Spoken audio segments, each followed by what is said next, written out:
पुढची बातमी पाहूया। सातारा जिल्ह्यातील फलटण उपजिल्हा रुग्णालयातील महिला डॉक्टरनं आत्महत्या केली आहे। आत्महत्या करण्यापूर्वी या महिलेनं सुसाईड नोट लिहिली होती। यामध्ये पीएसआय गोपाल बदने यांच्यावर महिला डॉक्टरनं आरोप केलाय।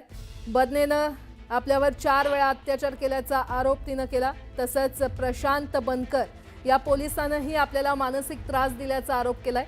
या त्रासाला कंटाळून आत्महत्या करत असल्याचं तिनं सांगितलं आणि आपल्या हातावर या महिला डॉक्टरनं सुसाईड नोट लिहून आत्महत्या केली आहे।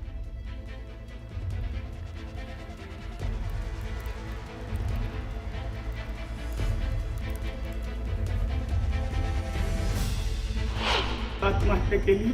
आम्हाला काही न सांगता तिनं हॉटेलमध्ये जाऊन ड्युटी संपल्यानंतर काही न सांगता नोटिंग न लिहिता त्या हॉटेलला जाऊन आत्महत्या केली। आणि तिनं मधून असं सांगायचे आम्हाला की मला पोस्टमार्टम करताना रिपोर्ट बदलून द्या वगैरे असा त्रास होतो अधिकाऱ्यांचा, आणि मला जर तसा त्रास झाला तर मी सुसाईड करीन असं ती सांगायची अधूनमधून आम्हाला। त्याच्या अगोदर तिने लेखी तक्रार दिली, ती लेखी तक्रार दिली होती DYSP-कडे। त्याचं आणखी तिला उत्तर आलेलं नाही।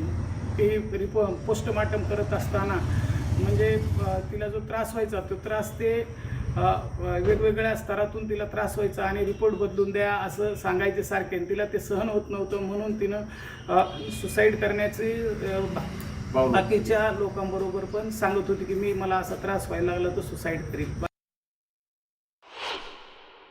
फलटण येथील उपजिल्हा रुग्णालयामध्ये कार्यरत असलेल्या एका महिला डॉक्टरनी आत्महत्या केल्याची घटना त्या ठिकाणी समोर आलेली आहे आणि त्यांच्याजवळ एक सुसाईड नोट देखील त्या ठिकाणी आढळून आली, ज्याच्यामध्ये 2 कर्मचाऱ्यांची नावं देखील लिहून ठेवण्यात आलेली आहे। या संदर्भानं सखोल चौकशी पोलीस विभागाच्या वतीनं सुरू करण्यात आलेली असून जे कोणी दोषी आढळतील त्यांच्यावरती कठोरातली कठोर कारवाई करण्यात। साताऱ्याचे पोलीस अधीक्षक यांच्याशी माझं बोलणं झालं असून त्यांना तातडीनं गुन्हे दाखल करून घेण्याच्या सूचना त्या ठिकाणी देण्यात आलेल्या आहे। पोलिसांनी देखील आपली कारवाई त्या ठिकाणी सुरू केलेली आहे।